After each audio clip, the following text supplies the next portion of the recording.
day. And it was approximately about what a day laborer made for his hard work all day in the field. Upon receiving the denarius, Jesus asked two questions. Whose image is on it? And whose inscription? Well, the image on it was that of Emperor Tiberius.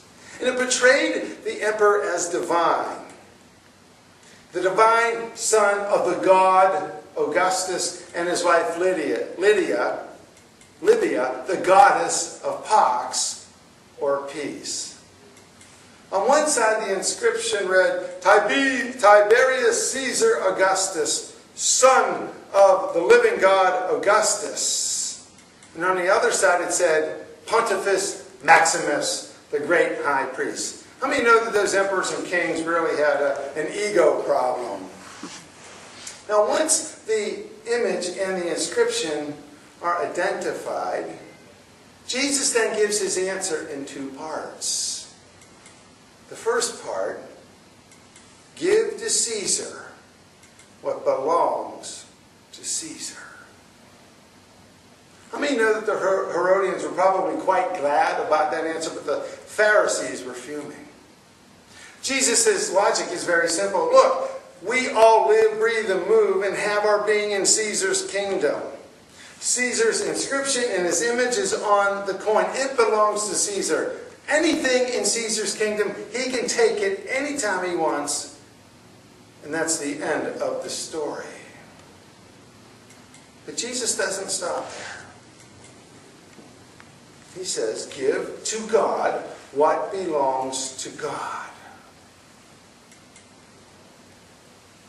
With that, the text tells us that the Pharisees and the Herodians were simply awed. They were amazed. So much so that they offer no debate, they offer no counterpoint, absolutely no rebuttal. They just kind of meander away. And we're told that they never again tried to trap Jesus. Now, what was so profound about Jesus' two-part answer? Well, first of all, Jesus took questions about obligation, and questions about loyalty, and questions about responsibility, far beyond the religious or the political or the economic realm. He put it all in the realm of the throne of God. That's what he did. He's simply saying that if Caesar is to be given the things that belong to him, then God is to be given the things that belong unto him.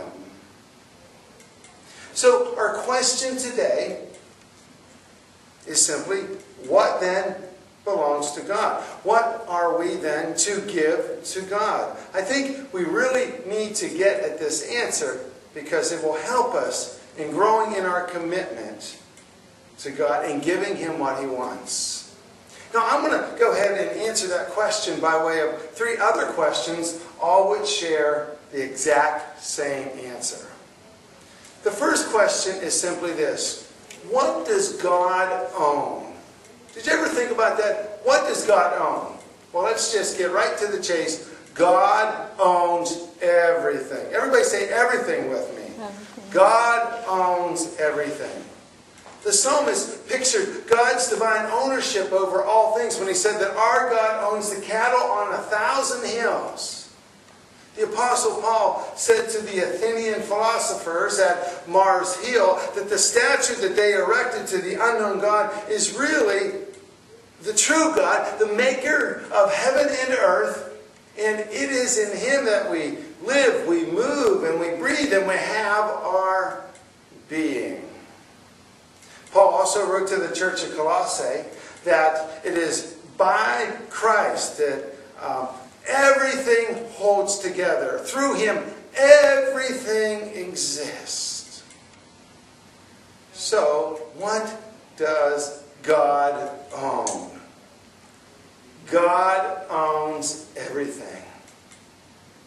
The second question is simply, If God owns everything, what then does God give?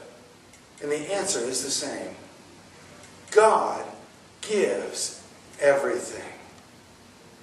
I love it what the Apostle Peter said of the graciousness of God when he says He gives us all things that we need for physical and material and spiritual life. The Apostle Paul said in Philippians 4:19 that our God shall supply all of our needs according to His riches and glory.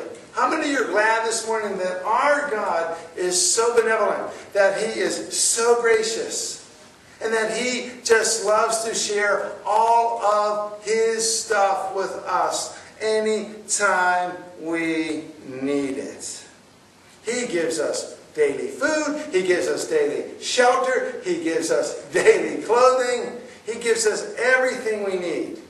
Financially, relationally, physically, and most of all spiritually. He has supplied us with the great gift of salvation as well through His Son, our Lord, Jesus Christ. Realizing that God gives everything, it reminds me that God really owns us as well. We are doubly owned by God.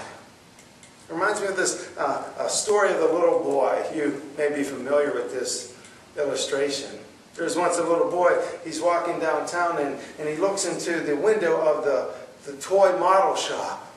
And he sees a little sailboat there and he just got to have it. And so he runs inside and he says to the store owner, "Please give me that model of the sailboat." And the owner replied to him, "Look, sonny, money doesn't grow on trees. You have to purchase it." And the little boy was kind of unclear on the concept, so the owner filled him in. He says, "Look, you got to go get or earn enough money to come back here and to pay for the sailboat."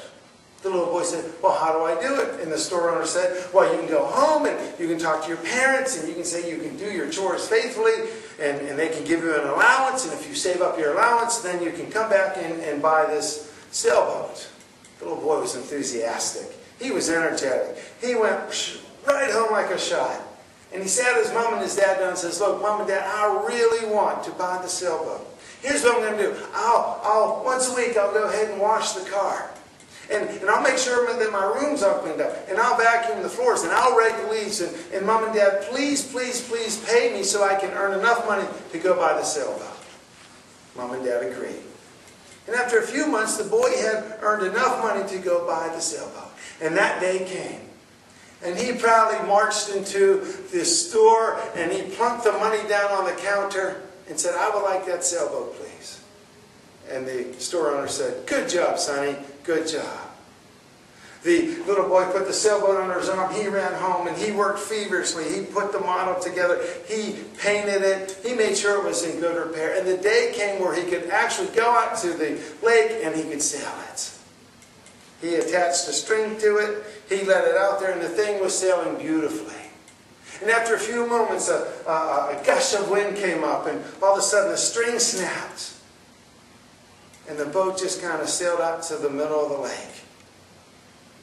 And the little boy just sat there on the shore with his head down and he started to cry. He couldn't believe it. He went home sobbing and his mother and his dad comforted him. A few weeks later, however, he walked down back into town and he looked into the same window of the model shop and he saw his boat. And he went racing right in and he said to the store owner, "Look, that's my boat, that's my boat. Here are my initials on it. I need to take it. I want to take it back home. I want to sail it again." And the store owner said, "Listen, same deal. Finders, keepers, losers, weepers. You're going to have to pay me again for that boat." And the little boy was so enthusiastic, he went out and struck the same deal with his parents. And then a few months later, he came back and he rebought his boats. How many of you realize that God owns us doubly? He owns us not only through creation, but also through redemption.